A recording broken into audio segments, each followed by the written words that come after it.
Kalian masih ingat nggak beberapa waktu yang lalu ketika rapat dengar pendapat dengan KPU dan Bawaslu, Deddy Sitorus mengancam mundur dari DPR.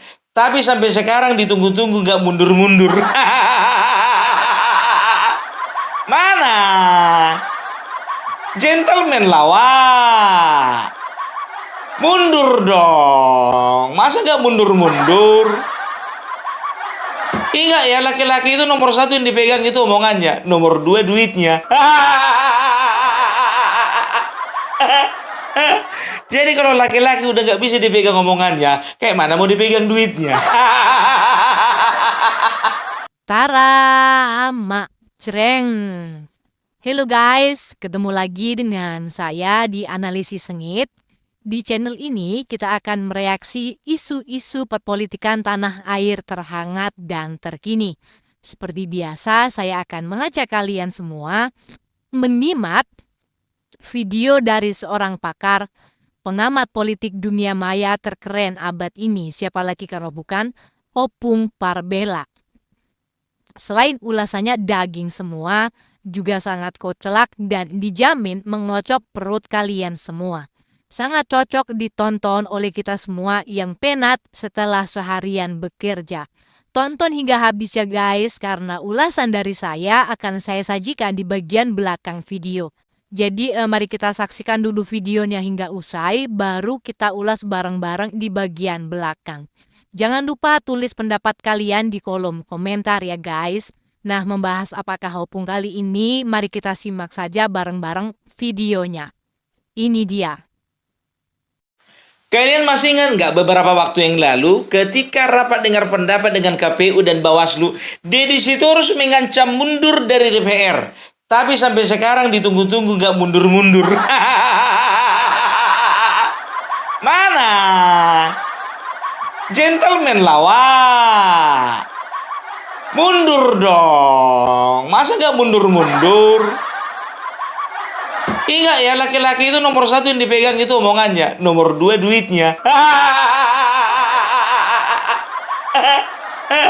Jadi kalau laki-laki udah nggak bisa dipegang omongannya, kayak mana mau dipegang duitnya?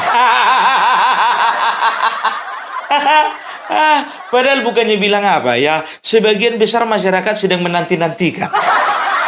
Kapan lah si Deddy ini mundur? Ternyata kita semua di PHP. Dikasih kita harapan palsu. Padahal kita sedang menanti-nantikan waktu yang paling indah itu. Ternyata sampai sekarang dia tidak bersuara. Aduh, aku jujur aja aku bilang ketika dia katakan mau mundur, aku udah tahu itu gertak sambal. Sambalnya pun sambal saset. Tahu kalian sambal saset? Nggak terasa pedasnya. Kalau sambal digiling baru terasa pedasnya. Ini sambal saset.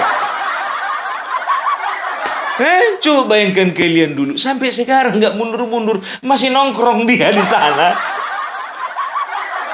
Aku pun juga nggak akan mungkin ini mundur orang baru dilantik. Mau dia baru dilantik mundur? Nggak sayang itu. Gaji yang ratusan juta itu. Kan dia kan kemarin pernah bilang kan kalau nggak salah di LC. Kalau mau jadi anggota dewan untuk DPRD kabupaten harus habis 4 miliar. Kalau untuk provinsi habis 10 miliar. Nah kalau untuk DPR RI harus habis 40 miliar. Satu hal sebetulnya dia kepengen mundur itu. Cuman dipikirnya belum balik modal. Kayak mana ini? Ya kan? Mungkin dia udah mau mundur itu kan, diskusi lah sama istri.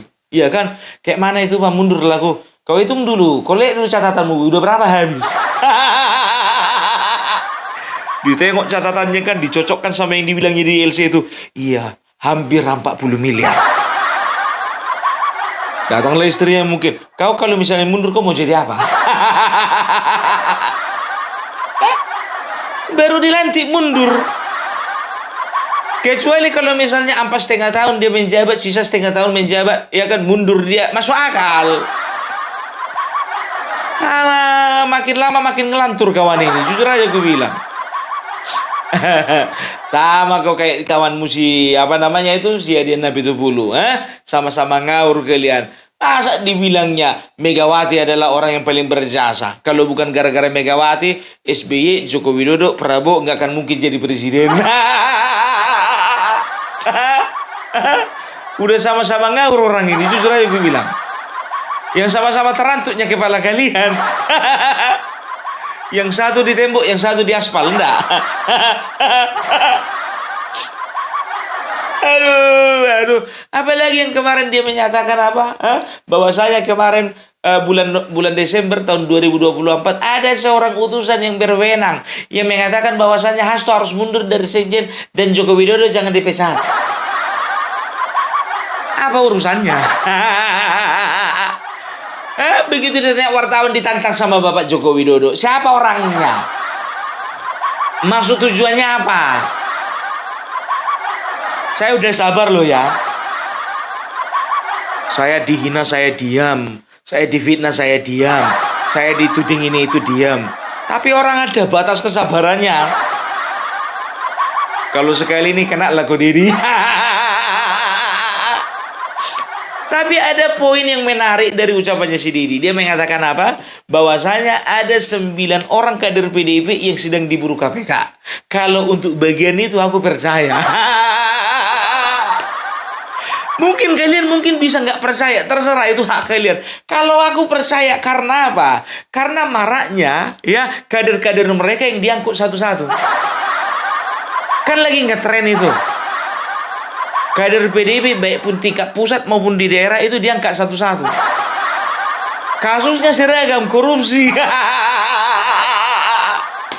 Ya, jadi mereka sudah melihat dan sudah mendapat laporan dari dalam dan dari luar bahwasanya ya ada 9 orang ya yang sedang dibidik KPK, kan begitu. Kalau catatan mereka sebetulnya 11.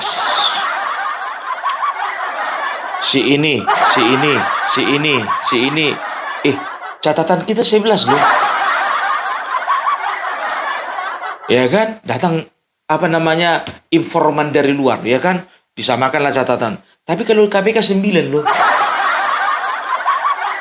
Yang ini namanya, lihat dulu nomor 1. Oh, namanya ini huruf pertama ini. Sama. Checklist. Masuk daftar. Yang kedua, ya kan dicocokkan ini, ya kan sama kayak soal waktu bahasa Indonesia menjodohkan. Catatan nomor 2 ini, ya kan ditengok catatan KPK. Nomor 2 bukan, nomor 3 bukan, nomor 4 bukan, nomor 5 orang ini, nomor 5 di catatan mereka. Dibikinlah penggaris, ambil dulu penggaris lah saat. Nomor 2 mereka ya di catatan KPK nomor 5. Nomor 3 lagi, SAP nomor 3, ya kan? Awalannya A, ya kan? Inisialnya AC, ya kan? Ditengok di catatan KPK. Nomor 1 AB, nomor 2 DE, nomor 3 GH, 4 bukan, 5 udah tadi, 6 7 8 9 10. Cocok kali 10. Dicocok-cocokkan orang itu loh, biar tahu kalian. Ternyata klop. Yang 2 aman, gak tercium.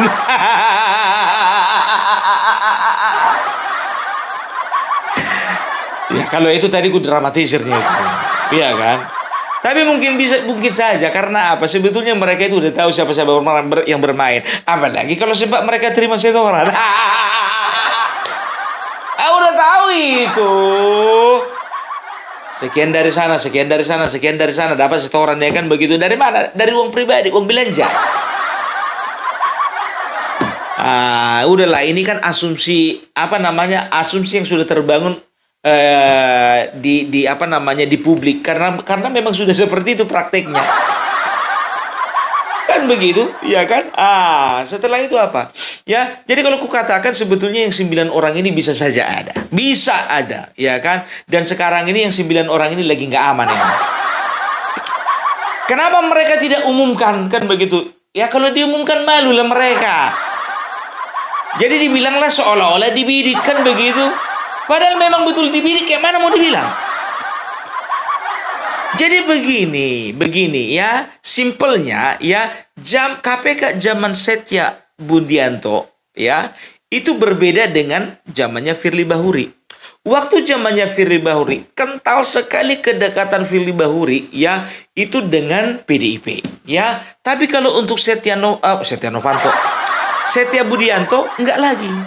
Jadi waktu masa kepemimpinannya Firly Bahuri, kemungkinan 9 nama ini disamarkan. Iya kan? Begitu Setyo Budianto, ternyata nampaklah nama itu satu persatu. Jadi kalau di antara beberapa pimpinan KPK, ya ada sekitar 8 pimpinan KPK yang sudah menjabat. Firly Bahuri itu terkenal yang paling dekat dengan Megawati dan juga PDIP. Makanya kasus seperti Harun Masiku itu aman. Nah, ini sedikit membuka wawasan ya. Jadi tahun 2003 itu adalah tahun pertama dibentuknya KPK ya. Jadi ketua KPK pertama itu adalah Taufikur Rahman Ruki tahun 2003 sampai 2007 ya. Setelah itu ada Antarsari Ashar 2007 sampai 2010 ya. Tapi oleh karena ada tersangkut paut kasus ya, maka dia digantikan oleh PLT. PLT-nya waktu itu 2009 sampai 2010 itu kalau tidak salah namanya itu Tupak Hatorangan Pagabean ya. 2010 sampai 2011 itu Busromo Kodas. 2011 sampai 2015 Abraham Samad. 2015 sampai 2019 itu Agus Raharjo ya. Setelah itu 2019 sampai 2023 itu si Firly Bahuri ya. 2003-2004 itu adalah Nawawi Palango ya. Setelah itu 2004 sampai 2009 itu Setyo Budianto ya. Jadi bisa dikatakan ada sekitar 8 ya ketua KPK. Firly Bahuri inilah yang paling dekat dengan PDIP. Ya wajar, karena apa? Ya, yang mengangkat itu adalah presiden, dan ketika itu presiden kita tidak tahu apakah presiden ini dapat bisik-bisik dari Megawati. Kan begitu. Nah, ketahuannya itu seperti ini. Ya, ketika Firly Bahuri diangkat menjadi ya, bisa dikatakan waktu itu diajukan namanya ke DPR ya, ternyata dari PDIP yang paling ngotot untuk Firly Bahuri ini diangkat.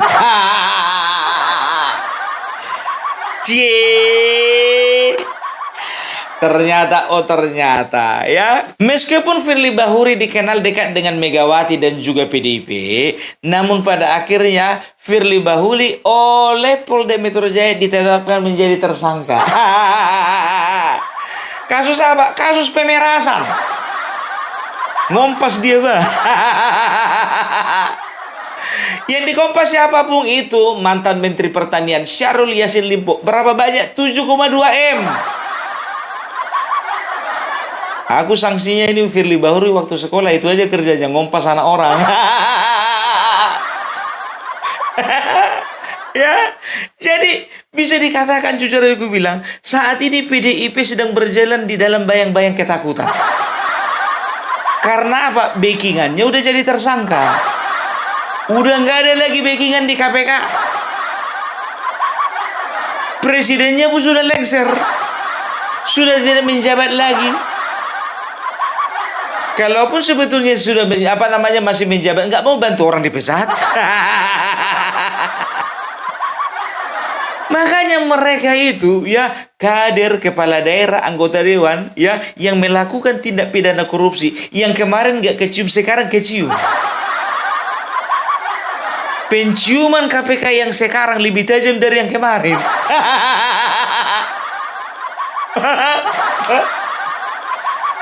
Ya, sekarang begini ya, mereka sekarang itu kan sedang menarasikan, memframing bahwasanya Hasto itu ditetapkan jadi tersangka oleh karena politisasi, kan begitu ya, dan juga oleh karena kriminalisasi ya. Kita akan dengarkan beberapa beberapa pendapat dari orang-orang KPK yang memang betul-betul ada di dalamnya.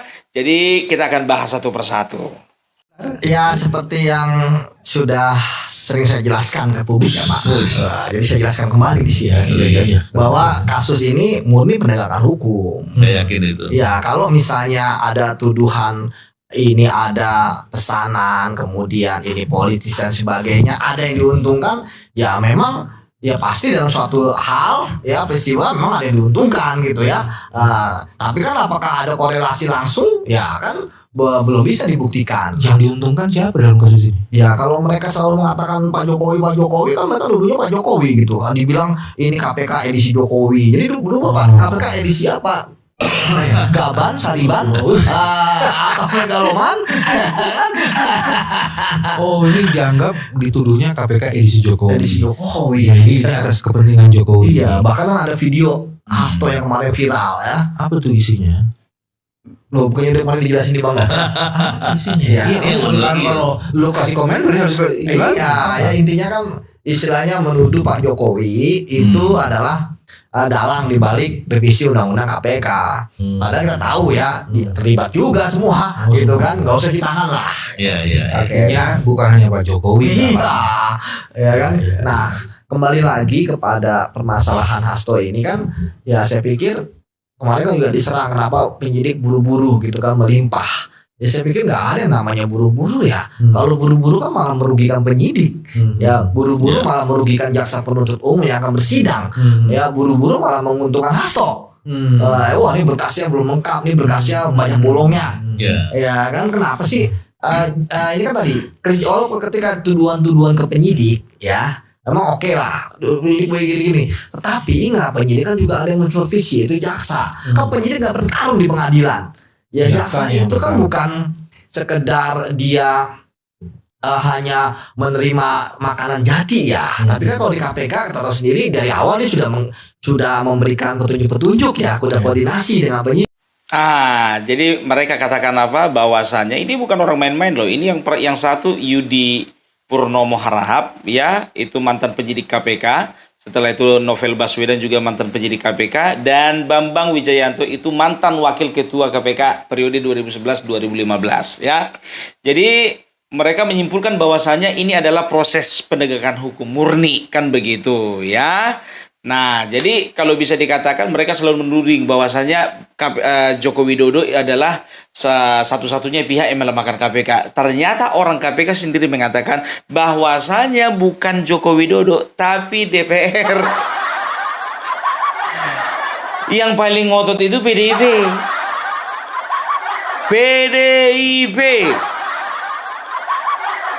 Ya, yang kemarin itu ya melemahkan KPK. Jadi revisi undang-undang KPK itu sebetulnya melemahkan KPK. Karena apa? Ada beberapa item ya yang memang betul-betul mengurangi power dari KPK untuk memberantas korupsi gitu. Kemarin itu aku sudah sampaikan sama kalian ya. Jadi bisa dikatakan kalau untuk masalah Hasto ini murni penegakan hukum ya. Itu menurut pandangan Mas Yudi. Kita lihat satu lagi.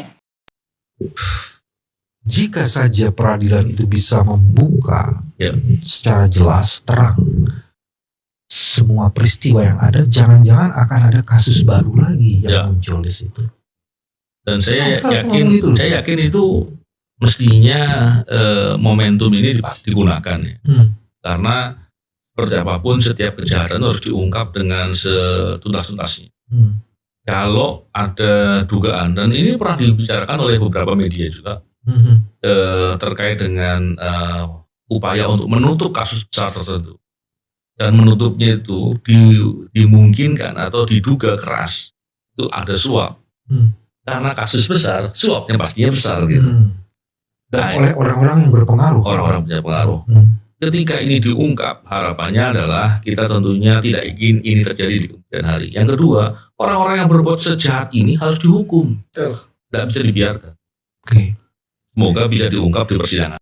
Iya, jadi mereka itu sama pikirannya sama Bung Belak. Sebetulnya di balik kasusnya Hasto dan Harun Masiku ini sebetulnya ada sebuah kasus besar.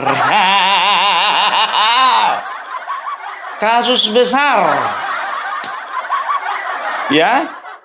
Mereka katakan apa? Ya, mereka katakan bahwasanya mudah-mudahan setelah pengungkapan kasus ini, setelah persidangan akan terungkap kasus-kasus besar lainnya. Katakanlah EKTP. Bayangkan kalian EKTP, ya. EKTP itu 2010-2011 ya. Setio Novanto itu ditetapkan menjadi tersangka 2017. Tahu kalian ya, di tengah-tengah penyidikan yang dilakukan oleh Novel Baswedan terhadap kasus EKTP, ya beliau mendapatkan serangan dari orang tak dikenal, ya, yaitu berupa penyiraman air keras sehingga membuat matanya cacat, ya. Jadi bisa dikatakan memang betul-betul ini orang jahat kelas kakap. Ya, itu dia ya. Karena apa? Karena mereka takut terungkap, kan begitu ya. Setelah itu apa? BLBI. Ingat kasus EKTP, ada nama-nama besar. Ganjar Pranowo, besar dia. Besar lah ya, calon wakil presiden kemarin, calon presiden kemarin ya. Setelah itu ada Pramono Anung. Setelah itu ada siapa namanya satu lagi itu Puan Maharani ya. Mereka itu sama-sama menerima uang sekitar 500.000 US dollar. Kalau dirupiahkan menjadi 7M. Kok sama-sama uang perasnya Firly Bahuri yang diminta sama si SYL. Kayaknya 7M itu udah biasa itu ya. Setelah itu apa? Ya, disinyalir, ini masih disinyalir ya, kalau misalnya Harun Masiku mau bersuara, kemungkinan besar ini ada kaitannya dengan pengungkapan kasus BLBI. Ya, yang merugikan negara sekitar 138 triliun waktu tahun 98 loh. Kalau misalnya ini udah berapa kali inflasi, ya kan? Itu bisa saja kalau dikurskan sekarang, ya kan? Itu kalau misalnya dikonversikan ke mata uang yang sekarang, ya kan? Itu bisa sekitar kerugian negara itu lebih daripada 500 triliun. Nah, ini kan juga menyangkut paut daripada ketua umum mereka, kan begitu. Siapa ketua umumnya? Kok tanya aku? Ketua umumnya sudah pasti Ibu Megawati. Kenapa bisa tersangkut kasus BLBI? Jadi tahun 98 itu ada kita itu ditimpa oleh krisis moneter. Ya, ada beberapa bank waktu itu yang mengalami failed kan begitu. Nah, ya Bank Indonesia ya pemerintah mengeluarkan bantuan ya BLBI ya, bantuan likuidasi Bank Indonesia ya. Jadi itu untuk membantu bank untuk tetap bertahan kan begitu. Nah, ternyata ada penyelewengan ya. Sekitar 500 triliun yang dikucurkan, ada sekitar 138 triliun yang diselewengkan kan begitu. Oleh karena apa? Ya, oleh karena ada penerbitan SKL, surat keterangan lulus. Surat keterangan lunas ya, kepada bank-bank yang tadinya dikasih pinjaman, dikasih kredit, tidak bisa melunasi pinjaman tersebut. Akhirnya diberikanlah surat keterangan surat keterangan lunas ya, berdasarkan dengan instruksi Presiden nomor 8 tahun 2002. Hafal loh Bung ya, hafal lah. Yang menandatangani impres siapa? Megawati. Jadi tetap ada sangkut pautnya ini ya. Jadi bisa dikatakan ya, Bapak Prabowo sekarang ya, bisa dikatakan Bapak Prabowo sekarang akan memburu siapapun yang melakukan korupsi, baik besar, baik kecil, baik yang masih baru ataupun yang udah lama.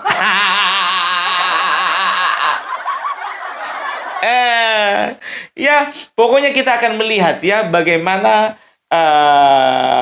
kasus ini akan terang benderang ya, dan mau dibawa kemana partai ini. Itu makanya ya, pokoknya bisa dikatakan 10 tahun berkuasa ya, ini partai banyak kali masalah kan begitu. Udah banyak masalah ya, nggak punya backingan, nggak jelas lagi masa depannya. Ditinggalkan pemilih lagi. 2019 masih dapat mereka suara kursi itu sekitar 128. Nah, sekarang 110, 18 kursi hilang coy. 18 kursi itu kalau dikonversikan menjadi suara, itu totalnya hampir 4 juta suara. 4 juta sudah tidak percaya dengan PDIP. 4 juta rakyat gak percaya lagi sama PDIP. Kan begitu. Nah sekarang begini ya, PDIP janganlah kalian itu bermain playing victim ya, seolah-olah kalian dikriminalisasi, kalian didiskriminasi, kalian itu dipolitisasi. Bukan. Ya kalau memang kalian kader-kadernya banyak melakukan kesalahan, melakukan korupsi, melakukan penyelewengan, udah terima aja. Demokrat kan selama ini diam aja kok. Contoh terbaru Golkar saat ini Ridwan Kamil, apa rupanya komentar Golkar? Nggak ada. Itu dia. Ternyata kan di sini sebetulnya sudah tercium di balik kasus Harun Masiku dan juga Hasto ini ada kasus besar menanti. Dari kemarin-kemarin udah kucium ini. Jadi masalahnya bukan besar kecilnya, besaran daripada uang suap itu, bukan. Tapi di balik itu ada pengungkapan yang lebih besar lagi. Masyarakat udah nggak usah dibodoh-bodohi. Ya kalian selalu memframing bahwasanya kenapa harus Hasto, kenapa harus PDIP, kenapa harus Masiku. Di luar sana banyak yang lebih besar lagi kasusnya, lebih banyak lagi uang negara yang dimakan. Bukan masalah itu. Masalahnya kalau terungkap sama masalah mengenai sangkut paut Harun Masiku dengan kasus-kasus yang lainnya, bisa-bisa lebih besar daripada yang lain itu. Ya kan begitu kan? Mana ada di istilah di dalam agama ya, dosa besar, dosa kecil sama-sama masuk neraka itu. Begitu juga korupsi, nggak ada lagi dalam istilah Bapak Prabowo, nggak ada kamusnya. Korupsi besar, korupsi kecil, nggak ada lagi. Korupsi tahun tinggi, korupsi tahun rendah, nggak ada lagi itu. Sama. Itu tadi hanya cuplikan biar tahu kalian. Kalau bisa dikatakan dia banyak hal-hal yang bisa dipelajari ya. Pada intinya mereka mengatakan bahwasanya ya pada zaman Firly Bahuri 2020 ya ada usaha dari Firly Bahuri untuk tidak menaikkan kasusnya Harun Masiku. Karena apa? Orang dekat sama Megawati, orang dekat PDIP. Ya kan begitu, tapi yang disalahkan Jokowi. Tolong koreksi diri sendiri. Jadi bisa dikatakan orang ini sedang dalam bayang-bayang ketakutan ini sekarang. Ketakutan. Ya, jadi itulah dulu dari Opung Parbelak. Ya, mudah-mudahan ya kalian jangan pernah mau disesatkan dengan opini-opini yang betul-betul ingin merusak ya kepercayaan masyarakat terhadap pemerintah. Oke, dukung terus pemerintahan Bapak Prabowo Gibran, dukung terus Opung Parbelak menuju Solo bulan 5 tahun 2025. Oke, salam Parbelak, salam NKRI harga mati. Oke guys, sudah kita simak bersama ulasan dari Opung Parbelak. Seperti biasa, selain ulasannya sangat detail dan mendalam, juga sangat kocak sekali. Selalu mengocok perut kita semua. Jadi walaupun berlama-lama kita menyaksikannya, tapi kita tidak pernah merasa bosan ya. Dari awal sampai akhir isinya daging semua. Jarang lu guys yang isinya daging semua macam kayak gini. Dijamin plok. Hahaha. Oke guys. Dalam video yang barusan kita saksikan, Opung Parbelak mengulas tentang lingkaran setan korupsi yang melibatkan PDIP dan bagaimana Megawati kini merasa kebingungan setelah kehilangan backingan di KPK. Analisis ini menarik karena menyentuh pada aspek politik yang lebih luas, termasuk peran elit politik dalam menentukan arah pemberantasan korupsi di Indonesia. Pertama, Opung Parbelak menyoroti bagaimana beberapa waktu lalu seorang politisi yang sempat mengancam akan mundur dari DPR ya. Politisi ya, bukan polisi ya. Politisi yang sempat mengancam mundur dari DPR ternyata tidak menepati janjinya. Ini mengingatkan kita pada sebuah prinsip klasik dalam politik. Janji politik seringkali hanya sekadar alat negosiasi ya, seperti kata pepatah.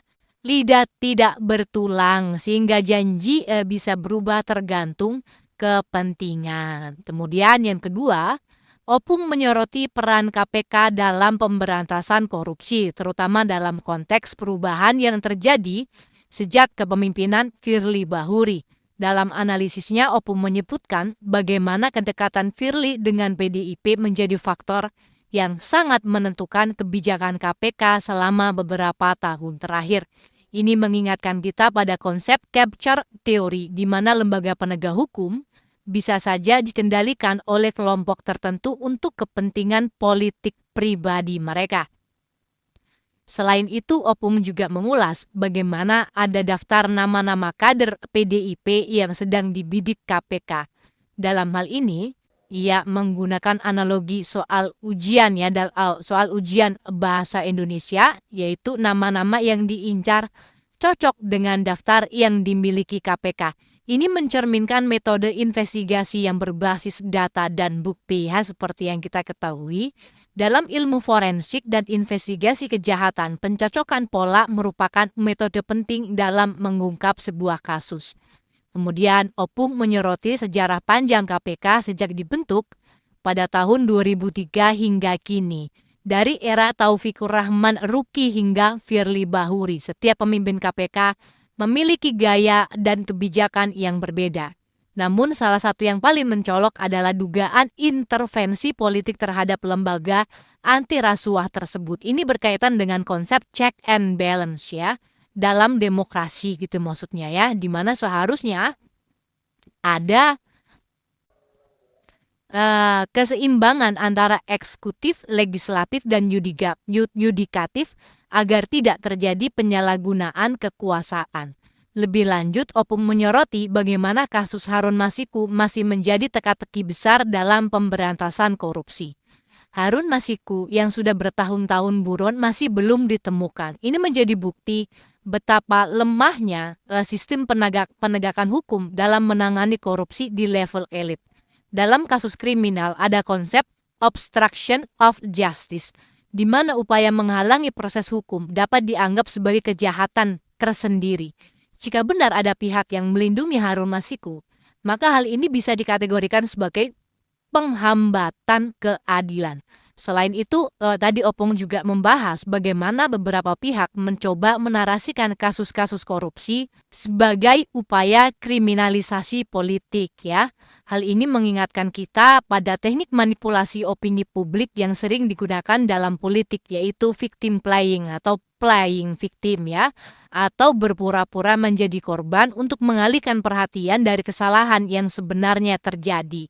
Dalam bagian akhir ulasannya, Opung menyoroti bagaimana perubahan kekuasaan di pemerintahan juga berdampak pada nasib kader-kader yang sebelumnya merasa aman. Dengan lengsernya Presiden Jokowi, banyak sekali kader yang dulunya terlindungi kini harus menghadapi konsekuensi hukum atas tindakan mereka di masa lalu. Ini mengingatkan kita pada ungkapan tidak ada yang abadi dalam politik ya. Bagaimana menurut kalian? Setuju nggak dengan apa yang disampaikan oleh Opung Parbelak di bagian depan tadi? Dan sedikit ulasan yang saya sajikan di bagian belakang barusan. Silakan tulis pendapat kalian di kolom komentar. Oke guys, demikian dulu nonton bareng bersama kami dan sedikit ulasan di bagian belakangnya. Jangan lupa terus ikuti kami dengan cara klik subscribe, like, dan share. Kita jumpa lagi di konten-konten berikutnya. Salam akal sehat.